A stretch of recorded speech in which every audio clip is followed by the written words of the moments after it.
सुप्रभात प्रिय विद्यार्थियों एवं अभिभावकों, आपका बाल साधना शिक्षण संस्थान के ऑनलाइन क्लासेज में स्वागत है। मैं मनीराम कीचड़ आज आपको वास्तविक संख्या अध्याय 2 में टॉपिक 2 पढ़ाने जा रहा हूँ। निम्न और कल आपको मैंने पढ़ाया था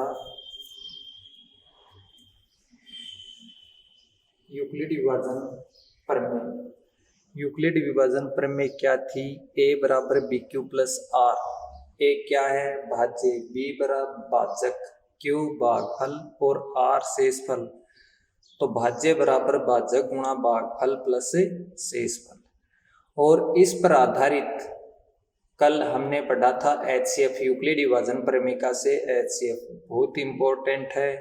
और आज अपन पढ़ते हैं अभाज्य गुणनखंडों के गुणनफल के रूप में व्यक्त करना, लघुत्तम निकालना, महत्तम निकालना। अगर लिखित संख्याओं को अभाज्य गुणनखंडों के गुणनफल के रूप में व्यक्त कीजिए। 468 विद्यार्थियों, सबसे पहले 468 का अभाज्य गुणनखंड करते हैं। तो 468 सम संख्या है, इसलिए इसमें 2 का पूरा भाग जाता है, तो अपन 2 का भाग देते हैं। 468 में 2 का भाग दिया तो ये आया 234। फिर दोबारा सम संख्या है, इसलिए इसमें फिर 2 का भाग दिया तो 117 है। अब 7 आ गया तो ये संख्या 117 विषम संख्या है, इसलिए इसमें 3 का भाग दिया। 3 का भाग देने पर आया 39। इसके बाद में फिर विषम संख्या 9, इसलिए 3 का भाग दिया तो भाग गया 13 पर 13 आया। अब 13 एक ऐसी संख्या है कि 13 के अंदर या तो 13 का ही भाग जाता है या 1 का ही भाग जाता है, इसलिए 13 का भाग दिया तो 13 का भाग गया 1 बार। तो 468 के अभाज्य गुणनखंड आए विद्यार्थियों 2 गुणा 2 गुणा 3 गुणा 3 गुणा 13। अब 2 बार है, इसलिए इसको लिख दिया 2 की घात 2। 3 भी 2 बार है, इसलिए 3 की घात 2 गुणा 13। इस प्रकार विद्यार्थियों 468 का भाज्य गुणनखंड गुणनफल के रूप में आया 2 की घात 2 गुणा 3 की घात 2 गुणा 13। ठीक इसी प्रकार से दूसरा है 3825, चौथा खंड है ये। बाकी इसी प्रकार से आपको करने हैं। अगर किसी प्रकार की कोई दिक्कत आती है तो आपको कमेंट बॉक्स में कमेंट करना है। अब भाज्य गुणनखंड करने पर 3825 का भाज्य गुणनखंड करने पर 3825 ये भी विषम है, इसलिए इसमें 3 का भाग दिया। छोटी से छोटी विषम संख्या 3 का भाग देते हैं, तो 3 का भाग दिया तो ये आया 1275। फिर इसमें 3 का भाग दिया तो ये आ गया 425। अब 425 में 3 का भाग नहीं जाता है, तो फिर विषम संख्या 5 का भाग दिया तो यह आया 85। 85 में 5 का भाग देने पर यह आया 17, और 17 में 17 का भाग दिया तो यह आया 1। इस प्रकार 3825 का भाज्य गुणनखंड 3 गुणा 3 गुणा 5 गुणा 5 गुणा 17 आया। अब इसको गुणनफल के रूप में लिखना है तो 3 की घात 2 गुणा 5 की घात 2 गुणा 17। विद्यार्थियों वेरी इंपॉर्टेंट बात है ये कि 1 नंबर का प्रश्न इस प्रकार का आता है कि किसी भी कोई संख्या दे देते हैं और उसको गुणनफल के रूप में पूछते हैं। सेक्शन 1 के अंदर बोर्ड में कई बार पूछा जाता है कि इस संख्या का भाज्य गुणनखंड करके और घातों के रूप में लिखिए। गुणनखंड को गुणनफल के रूप में लिखिए और घातों का योग कीजिए। तो योग पूछे तो ये होगा 2, ये 2 और 17 पर कितनी घात है 1, तो 3825 में घातों का योग आया 5। कितना आया 5, क्योंकि इस पर 2 घात है, 2 घात ये हो गई 4 और 17 पर 1 घात, इस प्रकार से 5।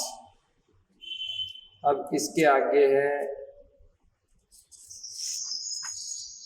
प्रश्न नंबर 2 है पूर्णांकों के निम्नलिखित युग्मों का महत्तम समापवर्तक एवं लघुत्तम समापवर्तक ज्ञात कीजिए तथा सत्यापित कीजिए।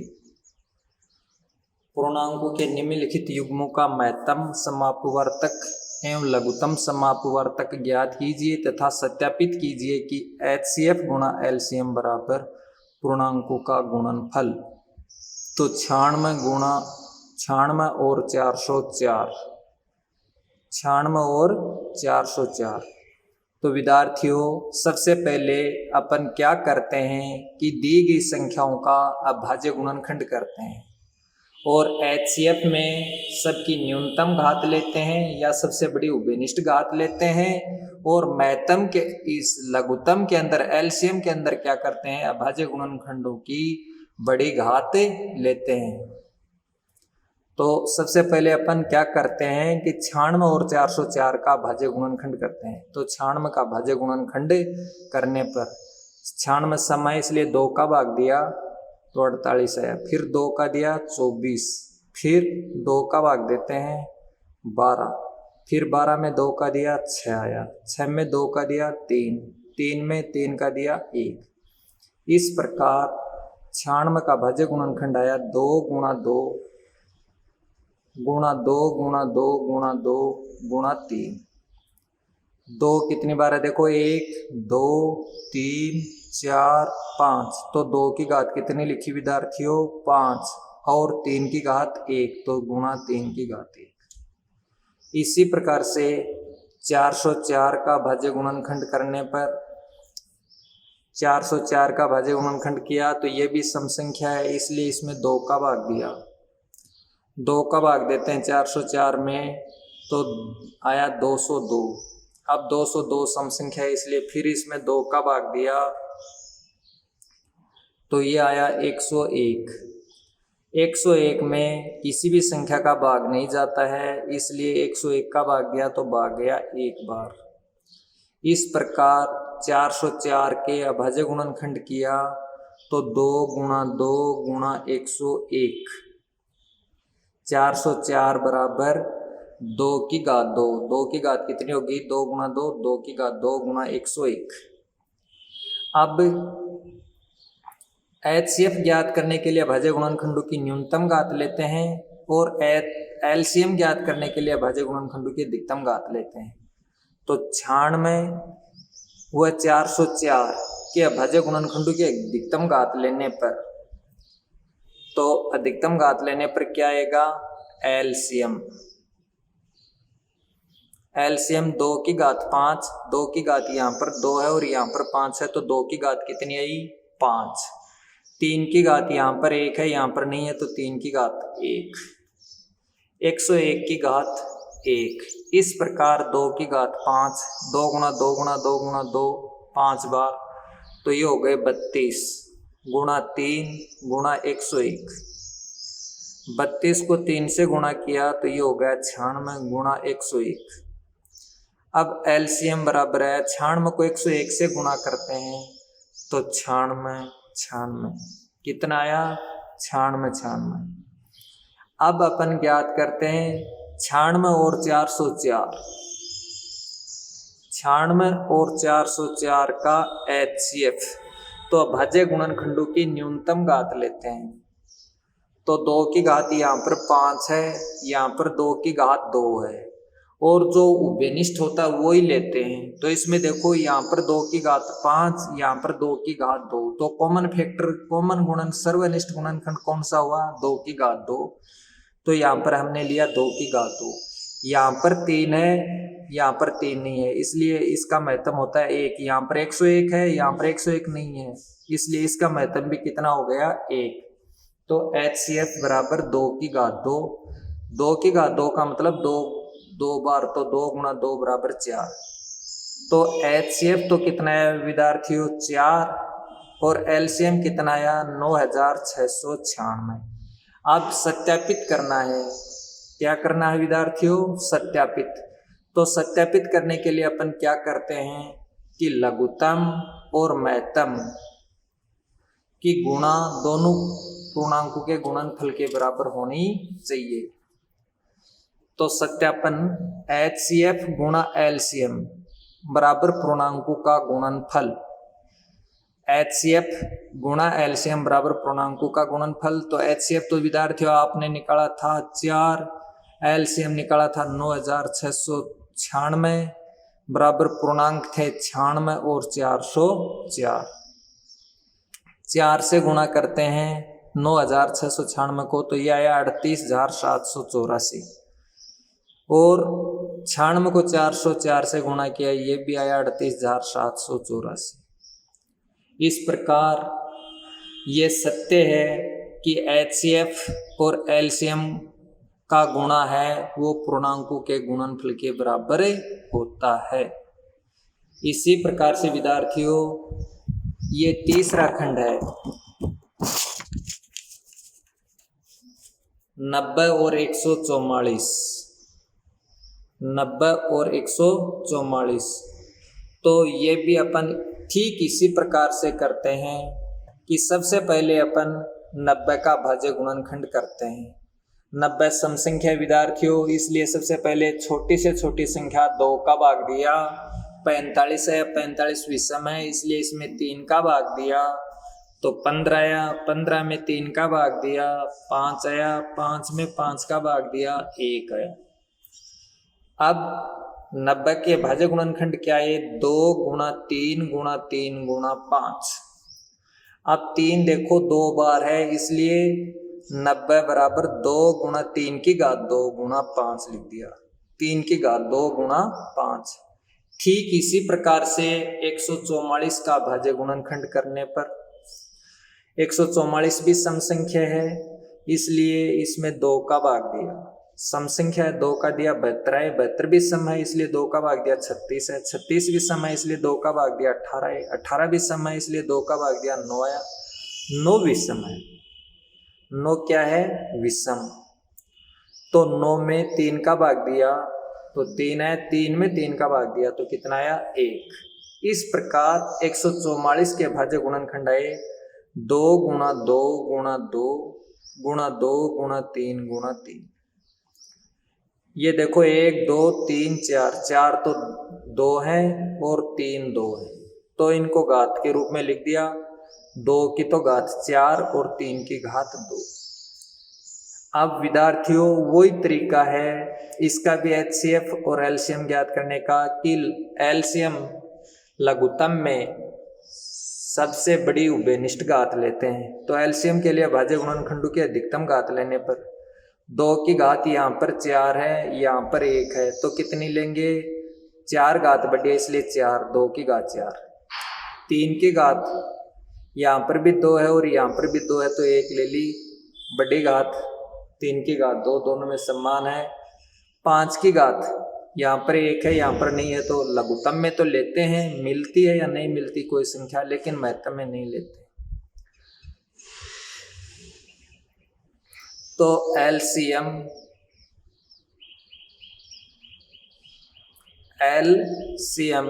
बराबर 2 की घात 4, 2 की बड़ी घात है 4, 3 की घात 2 गुणा 5। अब 2 की घात 4 का मान होता है 2 गुणा 2 गुणा 2 गुणा 2, 4 4 चौक 16। 3 की घात 2 का मान होता है 3 गुणा 3 9 गुणा 5, 16 गुणा 9 144 होते हैं, गुणा 5 से गुणा किया तो 4 पंजे 20, 72 70 72। तो 90 व 144 का लघुत्तम या LCM कितना आया 720। इसी प्रकार से विद्यार्थियों HCF ज्ञात करते हैं।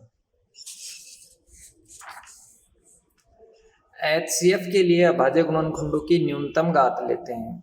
अभाज्य गुणनखंडों के लिए क्या लेते हैं, HCF की अभाज्य गुणनखंड, HCF के लिए अभाज्य गुणनखंडों की न्यूनतम घात की महत्तम, मैथ से निकालने के लिए अभाज्य गुणनखंडों की न्यूनतम घात या सबसे बड़ी उभयनिष्ठ घात लेते हैं।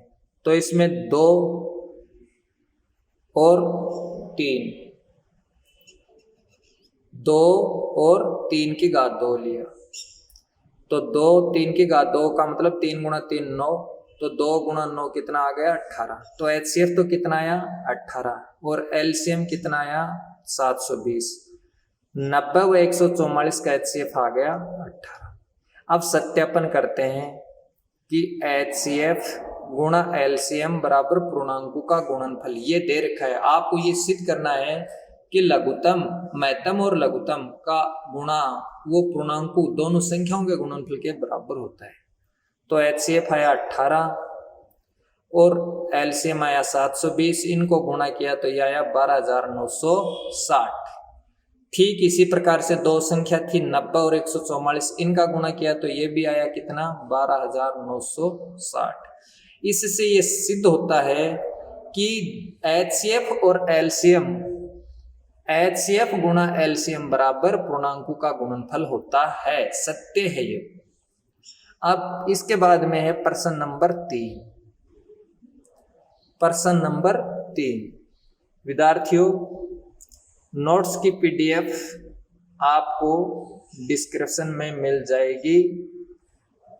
अब प्रश्न नंबर 3 में क्या है, यहाँ पर तो 2 संख्याएं दे रखी थी। कितनी संख्याएं दी हुई थी 2, और उनका HCF और LCM निकालना था, लघुत्तम और महत्तम। यहाँ पर कितनी संख्याएं दे रखी हैं आपको 3, और उनका गुणनखंड करना, उनका लघुत्तम निकालना है और महत्तम निकालना है अभाज्य गुणनखंड विधि द्वारा, कि अभाज्य गुणनखंड करके निकालना है। तो अभाज्य गुणनखंड विधि द्वारा निम्नलिखित पूर्णांकों का महत्तम एवं लघुत्तम समापवर्तक ज्ञात कीजिए। 12, 15 और 21, 12, 15 और 21 का अभाज्य गुणनखंड करने पर, तो प्रत्येक का विद्यार्थियों अपन अलग अलग अभाज्य गुणनखंड करते हैं। देखो 12 सम संख्या है, इसलिए इसमें 2 का भाग दिया 6 है, 6 समय फिर 2 का भाग दिया 3 है, 3 में 3 का भाग दिया 1 आया। तो 12 के अभाज्य गुणनखंड क्या है विद्यार्थियों, 2 × 2 × 3, 2 × 2 × 3। अब 12 बराबर 2 की घात 2 गुणा 3। इसी प्रकार से अपन ने 15 का अभाज्य गुणनखंड करते हैं, तो 15 में सबसे पहले 3 का भाग दिया तो 5 बार, 5 में 5 का दिया 1 बार, तो 15 के अभाज्य गुणनखंड है 3 × 5। इसी प्रकार से 21 का अभाज्य गुणनखंड किया तो 21 में 3 का भाग दिया विषम संख्या में, तो 7 बार, 7 में फिर 7 का दिया 1, तो अभाज्य गुणनखंड किया तो 3 × 7। अब महत्तम, तो मैंने आपको बताया था अभाज्य गुणनखंडों की न्यूनतम घात, तो इनमें जो संख्या मिलती है तीनों में वो संख्या क्या होगी, महत्तम होगी। तो यहाँ पर देखो 2 है, 2 नहीं है, 2 नहीं है, यहाँ पर 2 है, 2 नहीं है, यहाँ पर 3 है, 3 है, 3 है। तो देखो इन सब में 3 एक ऐसी संख्या है जो सब जगह मिलती है, प्रत्येक अभाज्य गुणनखंड में 3 आता है, तो महत्तम समापवर्तक 3 आएगा। जो संख्या कॉमन है वो इसका महत्तम होगा। तो इसमें कितना आया महत्तम, 3 आया। अभाज्य गुणनखंडों की न्यूनतम घात, इस सब में 3 की घात 1 है, इसलिए इसका महत्तम हो गया 3। अब लघुत्तम समापवर्तक के लिए बड़ी घात लेते हैं, तो 2 की घात 2 है, 3 की घात 1 है, फिर 5 की घात 1 है, फिर 7 की घात 1 है। इसमें विद्यार्थियों किसी भी संख्या को छोड़ा नहीं जाता है, सब संख्याएं लिखी जाती हैं लघुत्तम के अंदर। तो 2 की घात 2 गुणा 3 गुणा 5 गुणा 7 अभाज्य गुणनखंडों की अधिकतम घात लेने पर, तो 2 × 2 गुणा 3 गुणा 5 गुणा 7, 7 × 35, 35 105, 105 को 2 से 210, 210 को 2 से गुणा किया 420, या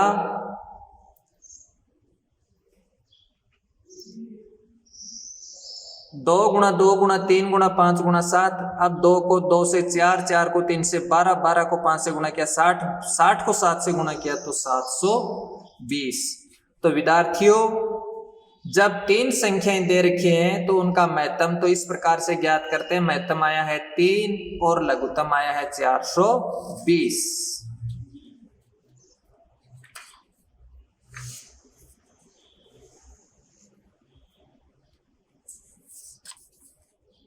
अब इसके बाद में है तीसरा 17, 23 और 29। 17, 23 और 29 का भाज्य गुणनखंड करने पर विद्यार्थियों तीनों ही संख्याएं अभाज्य संख्याएं हैं कि इनमें या तो एक का भाग जाता है या स्वयं खुद का भाग जाता है, इसके अलावा किसी भी संख्या का भाग नहीं जाता। तो 17 का भाज्य गुणनखंड किया तो 17 गुणा 1, 23 का भाज्य गुणनखंड किया तो 23 गुणा 1 और 29 का भाज्य गुणनखंड किया तो 29 गुणा 1। क्यों? क्योंकि कोई भी ऐसी संख्या नहीं है कि इसमें अन्य किसी संख्या का पूरा पूरा भाग जाए। एलसीएम के लिए भाज्य गुणनखंडों के अधिकतम घात लेने पर तो 17, 23 और 29 यही 3 संख्याएं हैं। तो 17 गुणा 23 गुणा 29, 17 गुणा 23 गुणा 29 तो ये आया 11,339 गुणा करने पर। एचसीएफ के लिए भाज्य गुणनखंडों की न्यूनतम घात लेने पर तो इसमें विद्यार्थियों 17, 23 और 29 में कोई संख्या नहीं मिलती और अगर किसी भी 3 पदों में कोई संख्या नहीं मिलती तो उनका महत्तम कितना होता है? 1 होता है। 1 1 1 1 एक ऐसी संख्या कि वो सब में मिलता है। तो एचसीएफ तो आया 1 और एलसीएम आया 11,339। अब 5 का भाग है क्वेश्चन नंबर 5 कि 40, 36 और 126। 40, 36 और 126। 40, 36 और 126 का भाज्य गुणनखंड करने पर 40 सम संख्या है, इसमें 2 का भाग दिया 20, 20 में 2 का दिया 10, 10 में 2 का दिया 5, 5 में 5 का दिया 1। तो 40 के भाज्य गुणनखंड आए 2 गुणा 2 गुणा 2 गुणा 5। अब 40 बराबर 2 की घात कितनी आई? 1 2 3, तो 2 की घात 3 गुणा 5। ठीक इसी प्रकार से 36 का भाज्य गुणनखंड, 36 भी सम संख्या है तो 2 का भाग दिया 18, 18 भी सम है 2 का भाग दिया 9, 9 भी सम है इसमें 3 का भाग दिया 3 तो आया 1। तो 36 का भाज्य गुणनखंड आया 2 गुणा 2 गुणा 3 गुणा 3। 36 बराबर है 2 की घात 2 गुणा 3 की घात 2, 2 की घात 2 गुणा 3 की घात 2। इसी प्रकार से 126 है, 126 में 2 का भाग दिया तो ये आया 63। 63 विषम संख्या है इसलिए 3 का भाग दिया 21, 21 में विषम है 3 का भाग दिया आया 7, 7 में 7 का भाग दिया आया 1। तो 126 का भाज्य गुणनखंड हो गया 2 गुणा 3 गुणा 3 गुणा 7, 2 गुणा 3 की घात 2 गुणा 7। अब एलसीएम के लिए अभाज्य गुणनखंडों के अधिकतम घात लेने पर 2 की घात 3 2 1, तो सबसे बड़ी घात कौन सी? अधिकतम घात 3 है तो 3 ले लिया। 3 की घात यहाँ पर नहीं है, यहाँ पर 2 है, यहाँ पर भी 2 है तो 3 की घात 2 ले ली। 5 की घात यहाँ पर 5 एक बार है, यहाँ पर नहीं है, यहाँ पर नहीं है तो 5 एक बार लिख दिया। 7 की घात तो 7 एक बार है, एक बार लिख दिया। इस प्रकार लघुत्तम आया 2 की घात 3, 3 की घात 2, 5 गुणा 7। 2 की घात 3 होता है 2 गुणा 2 गुणा 2 8, 3 गुणा 3 9, 5 गुणा 7। तो इनको गुणा किया 9 8 72, 72 को 5 से 7 360, 360 को 7 से 2520। ठीक इसी प्रकार से इनका लेते हैं महत्तम। तो महत्तम के लिए मैंने आपको बताया था विद्यार्थियों कि जो संख्या इनमें मिलती है वो संख्या आती है महत्तम। तो यहाँ पर देखो इसमें 2 सब जगह मिलता है और इसके बाद में कोई संख्या नहीं मिलती। 1 2 ही एक ऐसी संख्या है कि तीनों संख्याओं में मिलती है, कॉमन है। तो इसका महत्तम आया 3, 40, 36, 126 का HCF आया 2। क्यों? कि अपन अभाज्य गुणनखंडों की न्यूनतम घात लेते हैं। अब प्रश्न नंबर 5 है, एक संगोष्ठी में हिंदी, अंग्रेजी तथा गणित में भाग लेने वाले प्रतिभागियों की संख्या क्रमशः 60, 84 और 108 है। यदि प्रत्येक कमरे में बराबर संख्या में एक ही विषय के प्रतिभागी बैठाए जाते हैं तो आवश्यक कमरों की न्यूनतम संख्या ज्ञात कीजिए। विद्यार्थियों, न्यूनतम संख्या आती है तो अपन निकालते हैं महत्तम, और बड़ी से बड़ी संख्या आती है, छोटी से छोटी आती है तो निकालते हैं लघुत्तम। तो यहाँ पर आई कमरों की न्यूनतम संख्या। तो अपन क्या करते हैं, सबसे पहले 60, 84 और 108 का भाज्य गुणनखंड करते हैं। 60 का 2 का भाग दिया 30 आया, 30 में 2 का दिया 15, 15 भाज्य विषम है इसलिए 3 का भाग दिया 5, 5 में 5 का दिया 1। तो 60 का भाज्य गुणनखंड आया 2 गुणा 2 गुणा 3 गुणा 5। ठीक इसी प्रकार से 84 भी सम संख्या है इसलिए 2 का भाग दिया 42 आया, 42 में 2 का भाग दिया 21, 21 में 3 का भाग देने पर 7, 7 में 7 का भाग देने पर 1।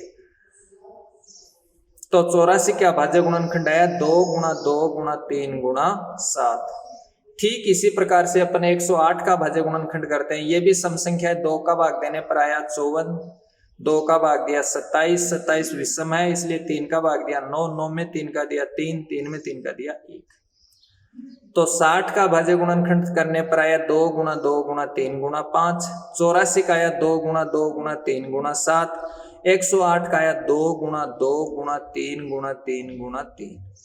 अब इन तीनों अभाज्य गुणनखंडों में जो कॉमन गुणनखंड है, इसमें देखो तीनों में एक तो 2, ये दूसरा नंबर का 2 भी मिलता है, ये तीसरा 3 भी मिलता है, इसलिए 60, 84 और 108 का HCF आया। जो संख्या कॉमन है अभाज्य गुणनखंडों की न्यूनतम घात, तो 2 की घात 2 गुणा 3 है। 2 की घात 2 का मतलब 4, 4 को 3 से गुणा किया 12। तो 60, 84 और 108 का HCF आया 12। अतः प्रत्येक कमरे में 12 प्रत्याशियों को बिठाया जा सकता है। आपको ये पूछा था प्रत्येक कमरे में बराबर संख्या में एक ही विषय कितने प्रतिभागियों को बिठाया जा सकता है, तो 12 प्रतिभागियों को बिठाया जा सकता है। कमरों की संख्या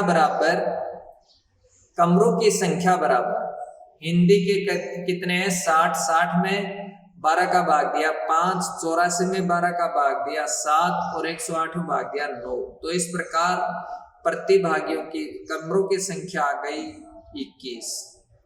या इस प्रकार से भी कर सकते हैं कि प्रत्याशियों की संख्या बट्टा 12, कमरों की संख्या बराबर प्रत्याशियों की संख्या बट्टा 12। तो 60 प्रत्याशी, 84 और 108 इनका जोड़ किया 252 और 12 का भाग दिया तो कमरों की संख्या आई 21। कमरों की संख्या कितनी आई, 21। विद्यार्थियों, आज आपको मैंने अभाज्य गुणनखंड करना और उनकी घातों को गुणनफल के रूप में लिखना और घातों का योग के रूप में लिखना, दो संख्याओं का लस्य और मैस्य ज्ञात करना, उनकी जांच करना, सत्यापन करना, तीन संख्याओं का लघुत्तम और महत्तम निकालना, ये बताया। तो ये तीनों आप ध्यानपूर्वक पढ़ेंगे। मैं उम्मीद करता हूं कि आप सबको वीडियो पसंद आया होगा। अगर किसी प्रकार की अगर किसी भी विद्यार्थी के कोई समस्या हो तो वह कमेंट बॉक्स में कमेंट करें। घर पर रहें, सुरक्षित रहें और बोर्ड की परीक्षा आपकी निकट आ रही है, इसलिए ज़्यादा से ज़्यादा आप वीडियो देखें और ज़्यादा से ज़्यादा ग्रहण करें और अपने साथियों को भी शेयर करें। जय हिंद, जय भारत।